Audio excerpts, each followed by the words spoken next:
Vous vous êtes déjà demandé pourquoi le pénis ne se redresse pas immédiatement après l'orgasme et pourquoi est-ce qu'il a besoin de repos?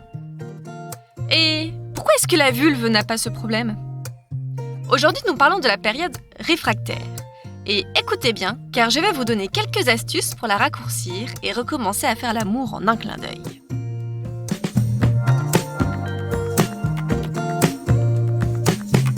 Curiosité par Sexy Avenue. Salut à tous, je suis Lola et nous revoilà ensemble pour un nouvel épisode de Curiosité, le podcast hebdomadaire de Sexy Avenue sur la sexualité et sur les relations.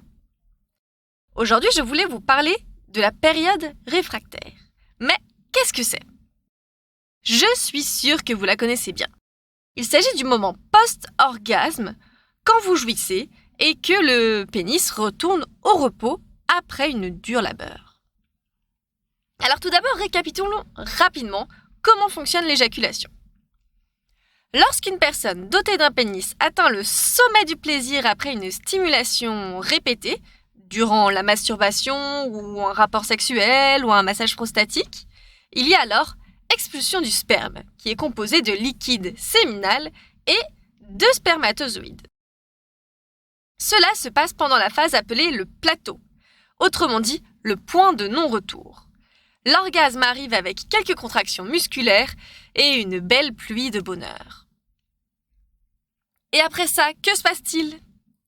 Fatigue, vide existentiel et surtout période réfractaire. C'est le temps physiologique caractérisé par l'absence de plaisir et l'incapacité à retrouver une érection. Alors bien sûr, ça ne dure pas éternellement, je vous rassure, et plus on est jeune, plus on se remet vite pour recommencer. Mais avec l'âge, cela peut prendre un petit peu plus de temps, et on passe de ces 5 à 10 minutes à pourquoi pas une demi-heure, une heure, ou même carrément, il faut attendre le lendemain. Mais pourquoi existe-t-il une période réfractaire? Alors en fait, l'orgasme provoque la libération de 2 hormones régulées par l'hypothalamus. Ces 2 hormones sont l'ocytocine et la prolactine. La première, l'ocytocine, aussi appelée hormone de l'amour, diminue le taux de testostérone, tandis que la seconde, la prolactine, inhibe la libération de dopamine, qui donne la sensation de plaisir et de récompense lorsque vous jouissez.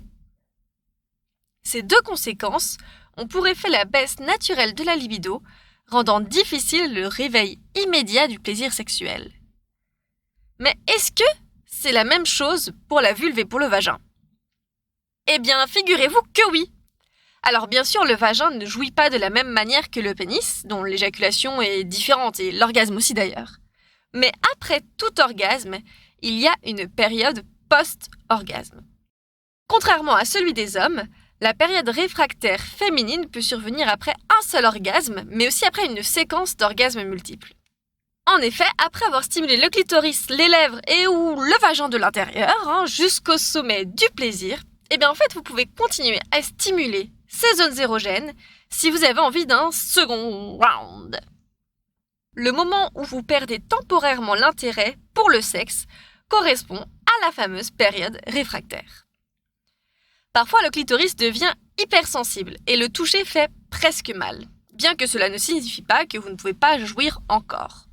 Mais d'autres fois, le temps nécessaire pour recharger est très court ou inexistant. Dans tous les cas, que vous soyez multi-orgasmique ou non, écoutez toujours votre corps. Si le désir baisse, que vous ressentez de la fatigue ou avez atteint le maximum de plaisir et que cela vous suffit, alors arrêtez-vous. Personne ne vous oblige à faire des marathons. Cela dit, est-il possible de réduire la période réfractaire pour continuer à s'amuser sous les draps? Eh bien oui, et j'ai 6 conseils pour vous faire revenir rapidement à la charge. Le premier est de réduire le stress et l'anxiété. En effet, la faible estime de soi, l'anxiété de performance et les périodes de stress peuvent avoir un impact très négatif sur la performance sexuelle. Donc, détendez-vous et vous verrez que vous pourrez tout recommencer bien plus vite.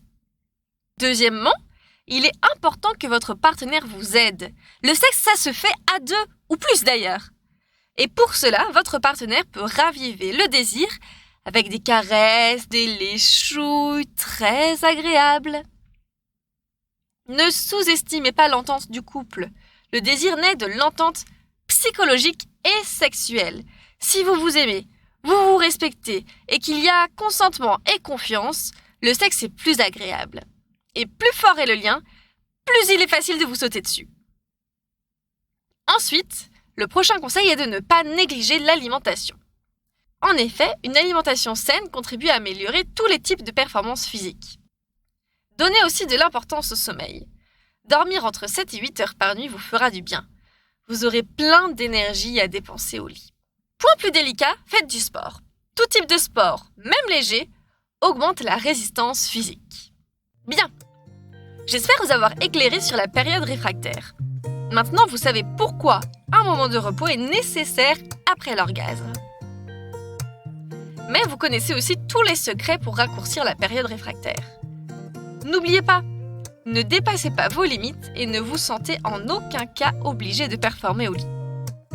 Ce n'est pas ce qui est le plus important.